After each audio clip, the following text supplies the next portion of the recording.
ಸ್ನೇಹಿತರೆ, ಸ್ವಾಗತ ಸುಸ್ವಾಗತ. ನಿಮ್ಮೆಲ್ಲರಿಗೂ ಇವತ್ತಿನ ಎಪಿಸೋಡ್ಗೆ ಸ್ವಾಗತ.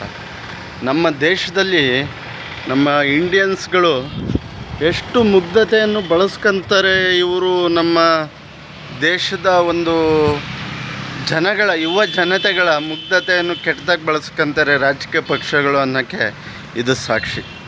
ಯಾಕೆ ಅಂದರೆ ಸ್ವಲ್ಪ ದಿನದ ಹಿಂದೆ ಈ ಸೋಷಿಯಲ್ ಮೀಡಿಯಾದಲ್ಲಿ ಟ್ರೆಂಡಿಂಗ್ ಆಗ್ತಿದೆ. ಕಾಕ್ರೋಚ್ ಅನ್ನೋ ಪಾರ್ಟಿ ಹೈಕೋರ್ಟ್ನ ಜಡ್ಜ್ ಒಬ್ಬರು ಜಿರಳೆಗಳು ಯುವ ಜನತೆ ಏನೋ ಒಂದು ಇದಕ್ಕೆ ಅಂದಾಗ ಅದನ್ನೇ ಟ್ರೆಂಡಿಂಗ್ ಆಗಿ ಬಳಸ್ಕೊಂಡು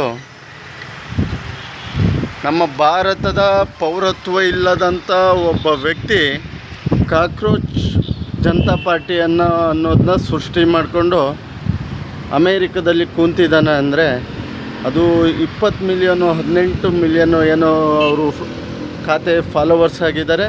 ಮತ್ತು ವಿಷಯ ಏನಂದರೆ ಅವನು ಭಾರತದ ಪೌರತ್ವವಿಲ್ಲ, ಅವನಿಗೆ ವೋಟ್ ಹಾಕೋ ಅರ್ಹತೆ ಇಲ್ಲ.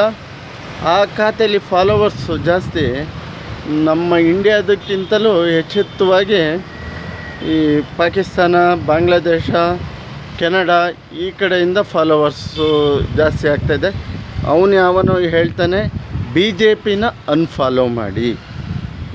ಆ ಸಂಸ್ಥಾಪಕ ಇದಾನಲ್ಲ ವಿಡಿಯೋ, ಅವನು ಹೇಳ್ತಾನೆ BJPನೇ ಅನ್ಫಾಲೋ ಮಾಡಿ ಅಂತ ಯಾಕೆ ಹೇಳಬೇಕು?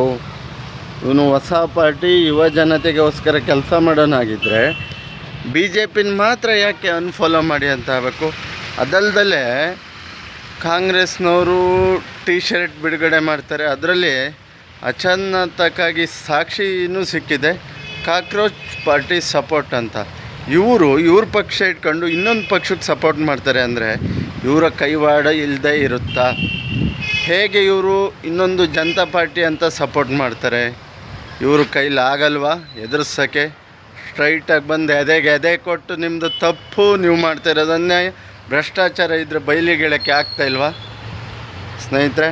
ಮತ್ತು ಆಮ್ ಆದ್ಮಿ ಪಾರ್ಟಿ ಜೊತೆ ಯಾರು ಈ ಸಂಸ್ಥಾಪಕ ಅಂತೇಳಿ ಹೋಗಿ ಹೊರಗೆ ಕೂತಿದ್ದಾನೋ ನಮ್ಮ ಜನಗಳು ತಲೆಗೆ ಹುಳ ಬಿಟ್ಟು ಅವನ ಹತ್ರ ಆಮ್ ಆದ್ಮಿ ಮನೀಶ್ ಸಿಸೋಡಿಯಾ ಅವ್ರ ಜೊತೆ ಇರೋಂಥ ಫೋಟೋಗಳು ವೈರಲ್ ಆಗ್ತಿದೆ. ಮತ್ತೊಬ್ಬ ಯಾರೋ ವ್ಯಕ್ತಿ ಜೊತೆ ಇರೋ ಫೋಟೋಗಳು ವೈರಲ್ ಆಗ್ತಿದೆ ಸ್ನೇಹಿತರೆ. ಆದರೆ ನಮ್ಮ ಭಾರತದ ಯುವ ಜನತೆಯನ್ನು ಹೇಗೆ ಯೂಸ್ ಮಾಡ್ಕೊತಾರೆ ಅನ್ನೋದನ್ನ ನೋಡಿ. ನಾನು ಏನೋ ಈ ಪಾರ್ಟಿ ಏನೋ ಹೋರಾಟಕ್ಕೆ ಬಂದಿದೆ, ಯುವ ಜನತೆಯ ಕರ್ಕೊಂಡೋಗಿ ಎಲ್ಲೋ ಒಂದು ಸಂಚಲನ ಸೃಷ್ಟಿಯಾಗಿದೆ ಅಂದ್ಕೊಂಡ್ರೆ ಇವರು ಸೃಷ್ಟಿಯಾಗಿರೋದು ಸಂಚಲನ ಅಲ್ಲ. ಆಮ್ ಆದ್ಮಿ ಮತ್ತು ಕಾಂಗ್ರೆಸ್ನವರು ಎಲ್ಲ ಅಲೈನ್ಸ್ ಆಗಿ ಇದನ್ನು ಸೃಷ್ಟಿ ಮಾಡಿರೋದು. ಸ್ನೇಹಿತರೆ, ಈ ರಾಜಕೀಯ ಚದುರಂಗ ಆಟದಲ್ಲಿ ಯುವತಿಯರು ಬಲಿಯಾಗಬೇಡಿ. ಇದ್ಯಾವುದೋ ಹೊಸ ಪಾರ್ಟಿ ಸಂಚಲನಕ್ಕಲ್ಲ. ಆದರೆ BJP ಬಗ್ಗೆನೇ ಅವನು ಯಾಕೆ ಬೈಯೋದು? ಟಾರ್ಗೆಟ್ ಮಾಡ್ತಾ ಇರೋದು BJPನೇ. ಹಾಗಿದ್ದರೆ ಇವನು ಎಲ್ಲ ಒಂದು ಸಂಚಲನ ಒಳ್ಳೆಯದಕ್ಕೋಸ್ಕರ ಆಗಿದ್ದರೆ ಎಲ್ಲ ಪಾರ್ಟಿಗಳಿಗೂ ಬೈಬೇಕಾಗಿತ್ತು, ಎಲ್ಲರಿಗೂ ಇದು ಮಾಡಬೇಕಾಗಿತ್ತು. ಬರೀ 2-3 ದಿವಸದಿಂದ BJPಗೆ ಅಂದರೆ ಇದು ಇವರೆಲ್ಲ ಸಂಚು. ಇವರು ಈ ಥರ ಒಂದು ನಮ್ಮ ದೇಶದಲ್ಲಿ ಗಲಭೆ ಎಬ್ಬಿಸಿ ಹೋಗಿ ಎಲ್ಲೋ ಕೂತ್ಕೊಂಡು ಇವರು ದುಡ್ಡು ಮಾಡ್ಕೊತ ಇರ್ತಾರೆ. ಅವನು ಯಾವನೋ ಧ್ರುವ ರಾಟಿ ಒಂದು ಟೈಮಲ್ಲಿ ಹೀಗೆ ಮಾಡ್ದ, ಹೋಗಿ ಜರ್ಮನಲ್ಲಿ ಸೆಟ್ಲಾದ. ಪ್ರಯೋಜನ ಏನು ಹೇಳಿ? ಅವನಿಗೆ ಲಕ್ಷಾಂತರ ಕೋಟ್ಯಾಂತರ ಬಂತು, ಸೆಟ್ಲಾಗೋದ. ಆದರೆ ಯಾವುದೇ ಆಮಿಷಗಳಿಗೆ ಬಲಿಯಾಗಬೇಡಿ. ಇಲ್ಲಿ ಯಾವುದೇ ಒಂದು ಹೋರಾಟದ ಸಂಕೇತವಲ್ಲ. ಇದು ಏನಿದ್ರು ಪ್ರತಿಪಕ್ಷಗಳ ಒಂದು ಆಟ, ಚದುರಂಗದ ಆಟ ಅಷ್ಟೇ. ಅವರು ಸತ್ಯವಾಗೇ ಆಗಿದ್ದರೆ ಅವನು ಇಂಡಿಯಾದ ಪೌರತ್ವ ತಗೊಳಕ್ಕೆ ಹೋರಾಡಿ ಪೌರತ್ವ ತಗೊಂಡು ಇಂಡಿಯಾದಲ್ಲಿದ್ದು ಪಾರ್ಟಿ ಕಟ್ ಮಾಡ್ತಿದ್ದ. ಆದರೆ ಇಂಥ ಕಚಡ ಕಚ್ಚಿ ಲೋಫರ್ ನಾಯಿಗಳಿಗೆ ನೀವು ನಂಬಬೇಡಿ. ಯಾಕೆ ಹೇಳ್ತೀನಿ ಅಂದರೆ ನಮ್ಮ ದೇಶದ ಜನತೆ ಅಂದರೆ ಅಷ್ಟೊಂದು ಕಡೆಯಾಗೋದು, ನಮ್ಮ ದೇಶದ ಯುವಕರು ಅಂದರೆ ಅಷ್ಟು ಕಡೆನಾ? ನಿಮ್ಮ ತವಲಿಗೋಸ್ಕರ ಬಳಸ್ಕೊಳಕ್ಕೋಸ್ಕರ ನಾನು ಆಮ್ ಆದ್ಮಿ ಪಾರ್ಟಿಯವರು ಡೈರೆಕ್ಟಾಗಿ ಹೇಳ್ತೀನಿ, ಅವನ ಫೋಟೋ ನಿಮ್ಮ ಹತ್ರ ಹೆಂಗೆ ಎಲ್ಲ ಕಡೆಯೂ ಸೋಷಿಯಲ್ ಮೀಡಿಯಾದ ಹೆಂಗೆ ಬಂತು? ಅವನ ಜೊತೆ ಫೋಟೋ ತೆಗೆಸ್ಕೊಂಡಿದ್ದೀರಾ. ಆ ಕಾಕ್ರೋಚ್ ಪಾರ್ಟಿಗೆ ಎಲ್ಲರೂ ಸಪೋರ್ಟ್ ಮಾಡ್ತಾಯಿದ್ದೀರಾ. ಅವರು ಟಿ ಶರ್ಟ್ಗಳು ಬಿಡುಗಡೆ ಮಾಡಿದ್ದಾರೆ ಅಂದರೆ ದೊಡ್ಡ ಸ್ಟೇಜ್ ಮೇಲೆ. ಕಾಂಗ್ರೆಸ್ನವರು ಟಿ ಶರ್ಟ್ ಬಿಡುಗಡೆ ಮಾಡಿದ್ದಾರೆ ಅಂದರೆ ಇವರ ಸಂಚಲನದಲ್ಲೇ ಮೇನ್ ಏನಿದೆ. ಹಾಗೆ ಈ ಧ್ರುವ ರಾಟಿ ಅನ್ನೋ ಕಚಡ ಕಜ್ಜಿ ನಾಯಿನೂ ಇದೇ ಥರ ಹಬ್ಬಿಸಿ ಹೋಗಿ ಜರ್ಮನಿಲಿ ಸೆಟ್ಲ್ ಆದ ಸ್ನೇಹಿತರೆ. ಯಾರು ನಂಬಬೇಡಿ.